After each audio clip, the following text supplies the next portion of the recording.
बिस्मिल्लाहिर्रहमानिर्रहीम। अस्सलामुअलैकुम। Class 6 subject math lecture number 10। Students, आज हमने यूनिट 1 की ऑब्जेक्टिव एक्सरसाइज करनी है। Question number 1 is answer the following questions. First part is define a set. Set की डेफिनेशन हमने पहले पढ़ी हुई है, बट हम इसको दोबारा रिवाइज कर लेते हैं। First part is define a set, तो इसका आंसर हमारे पास पेज नंबर 12 पे है। समरी में A collection of distinct and well-defined objects is called a set। मुख्तलिफ और वाज़ेह चीज़ों का मजमुआ सेट कहलाता है। Second part is what is meant by the symbol। इस सिंबल का क्या मतलब है। belongs to, is an element of और is the member of। Third part is name two forms for describing a set. Set को describe करने के जो दो फॉर्म्स हैं उनके क्या नाम हैं। सेट को डिस्क्राइब करने की 2 फॉर्म्स हैं। First form is descriptive form and second form is tabular form. Fourth part is what is meant by the word distinct in a set. Set में वर्ड डिस्टिंक्ट का क्या मतलब है। समरी में देखें second definition, distinct means the same element should not appear more than once.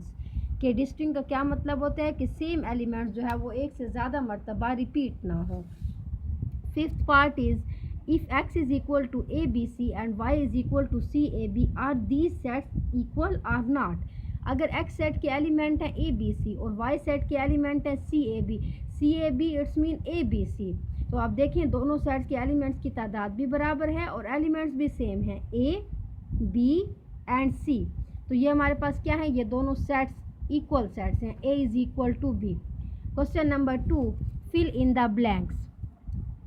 1-to-1 correspondence cannot be established between dash sets। 1-to-1 correspondence जो है वो नॉन इक्विवेलेंट सेट्स के दरमियान इस्टेब्लिश नहीं होती है। तो 1-to-1 correspondence cannot be established between non equivalent sets। Dash means a specific property of an object that enables it to be an element of a set or not well defined।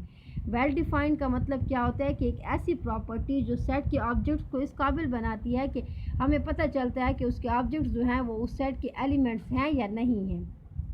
Third part is the symbol dash means does not belong to.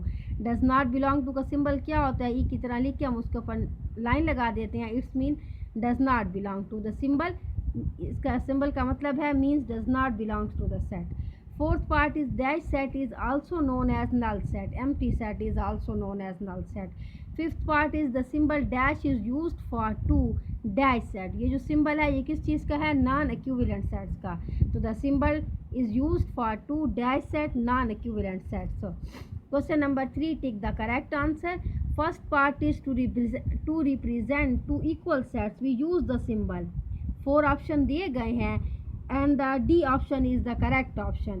2 equal sets को represent करने के लिए equal का symbol use किया जाता है। Second part is to write an empty set we use the symbol. 4 options दिए गए हैं, 4 सिंबल्स यानी कि दिए गए हैं।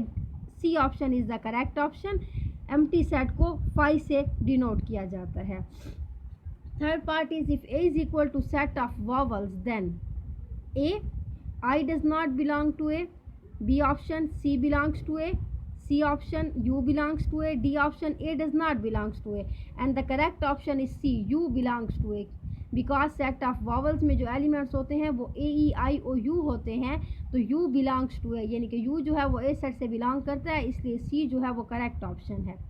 Fourth part is if A is equal to 1 2 3 and B is equal to 0 1 2 3 4 then A option is A subset, A is a subset of B। B option is A is equal to B। C option is A is a proper subset of B and D option is A is equivalent to B। तो correct option is A।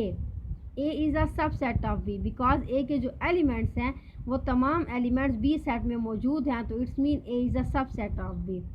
Fifth part is 11 is known as। अब देखें इस set में just one element है, one number है 11, तो it's mean कि ये कौन सा सेट है, सिंगलटन सेट है। तो ऑप्शन देखें null set, singleton set, subset, power set and the correct option is B यानी कि सिंगलटन सेट।